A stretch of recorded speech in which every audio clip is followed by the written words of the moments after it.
Hi, my name is Andrew McLaren. We're going to talk about student learning goals or SLGs and how you can make them be very impactful and convenient. And one aspect of how you can do this is if you have something like science and engineering practice for science teachers and you measure that skill throughout the whole year.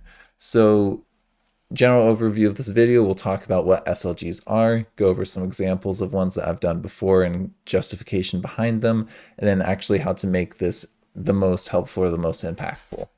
So SLGs or student learning goals kind of have a bad reputation of just being like checking the box, but it's basically a state requirement that your administrator needs to sign off on for your license to show that you are having students actually learn. So it needs to be something that we can actually measure. So the SMART model is oftentimes how people frame writing these. So you need to have something that's measurable, students can actually do it, it's relevant for your classroom topic, and you have a timeline of how you're going to go about measuring this and helping students improve with this skill.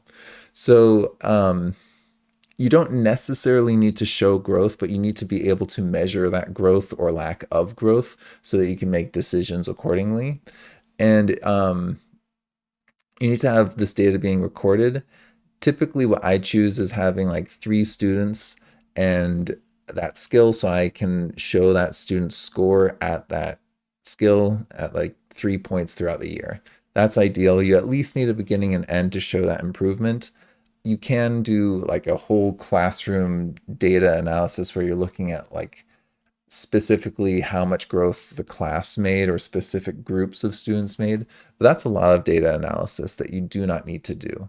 The data here can be very light in terms of its rigor, and the easiest way to do that is to pick a couple students. I would encourage you to have those students be kind of in different groups. So what I've typically done is I've had a student who's in ELL, or so they're like English language learner, or a student who might be in SPED, so they have some special needs, or and then you have a student who's more in the general ed population. You could have them be another group if you'd like, but that typically is what I go to show that I am addressing general classroom needs as well as these differentiated needs of students who need different things for equity. So that's the general approach of like what an SLG is and my approach to how I think about making this relatively easy. So here's a selection of SLGs that I've done in the past. You can have them be things that could work for any teacher, such as vocabulary instruction, and that allows you to work across grade levels. So if you've got like a 6th grade team, all of you can work on vocabulary and have similar strategies for improving that. This isn't one that I think is a very smart goal because in terms of measurability, vocab instruction is kind of hard to measure and show growth across different units. It can be done where you can say they can show like a certain percentage increase in being able to recognize vocabulary words and identify them correctly or sort them into categories correctly or something like that. Technology skills is also kind of hard to measure, but you can have a student survey. A survey is a nice example of data that you can use to show students are more comfortable with things. So this could be something like tech skills such as using Google Slides or drawing on those slides or recording themselves with WeVideo or Flipgrid or being able to do online discussions such as Padlet. So these could be platform specific, or it could be tech skills where it's like being able to have an online discussion with peers appropriately is, something that we could work on for a tech skill. Then what I think is our better goals, these are ones that I've kind of done initially on my own, and some other teachers may have joined me at some point, is something like claim evidence reasoning. And this is in line with the SCPs in the NGSS, like 6, 7, and 8. Those are all related around argumentation and writing and sharing information. So this is really good for a science team. So if you've got all the science department working together in a professional learning committee or something like that, then you can choose this specific skill and work on that throughout all the different grade levels. I've also done this with modeling, which worked really, really nicely. And so I've done these SLGs with these 2 practices, and it's very easy to take that general approach and then do that with these other science skills so you can work with other science teachers and kind of go through that as needed. So to make SLGs actually helpful, the first thing, the most important thing is pick something that you're already planning on working on. Don't make more work for yourself. Think of something that you were wanting to do anyways, or a skill that you and your colleagues wanted to work on anyways, and think about how you can make that into a SMART goal. You can easily turn that into an SLG. So if you make the same goal as other teachers, like grade level or subject area teams, then you can use your collaboration time to work on this SLG. A lot of people feel that SLGs are just extra work, but it isn't extra work if it is informing what you're doing with other teachers collaboratively. And it actually helps that collaboration have measurable goals, which is always useful for refining what we're doing to meet those goals. So you could do this as, for example, claim evidence reasoning. You could have a sixth, seventh, and eighth grade rubric that you and your team have worked on to get the progression where students are seeing the same terms, the same structure, and it's easy for them to onboard in each classroom what they need to do around that skill.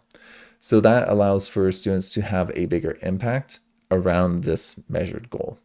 And in addition to that, admin may have additional resources available to you because they want people working on these SLGs. So they may give you sub days to meet with other teachers. Like I had a half day given to me to plan out a unit related to my SLG, and that was only available because this was something that was measurable and it lined up with what we were working on outside of like a checking of the box, but in the actual classroom and collaborating with people. In addition to that, they may also suddenly be more willing to give you resources for these things. So I've also gotten like Quizlet, we got licenses for that when we were doing the vocab goal at one school. And that was just very easy for them to be like, oh, yeah, sure, I'll give that to you from an administrator who was very difficult to get funding from. Suddenly, it was a lot easier because there was six teachers are all like, hey, we all kind of want this thing together. And so you can advocate together like that. What I would highly encourage science teachers to do is to pick a couple of the SEPs. If you want to start with CER, that's a very common grading method in science. And so I would start there because most science teachers are going to have something that they can share around that. And then modeling is also pretty commonly used. And then from there, you can go through the other SEPs and work on the other ones in like the next year. And then you can even rotate back to doing CER. So if you're feeling like, okay, let's keep on working on CER next year, that's fine. Or you can come back to it 2 years or 3 years later after we've worked on some other practices as well. There's a ton of different ways to do this.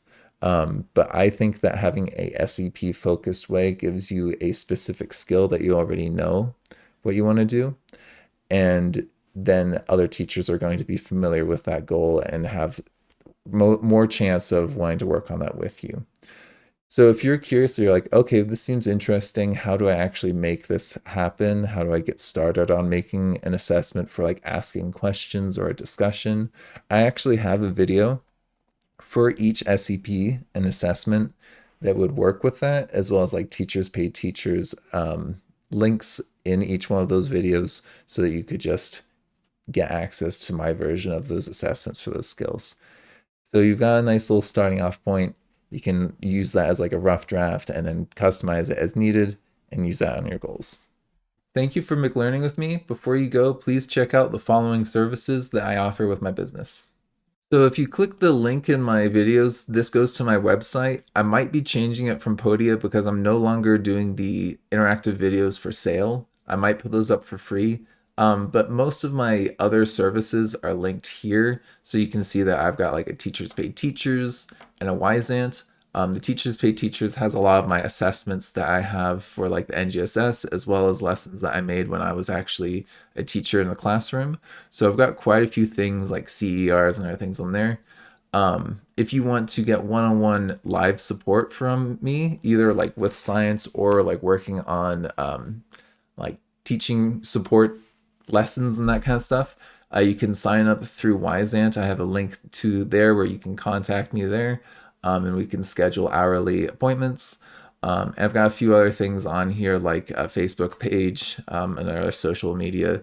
And if you're interested in getting professional development with me for like a team of teachers, a whole page with information on that. So yeah, feel free to check that out. Thank you.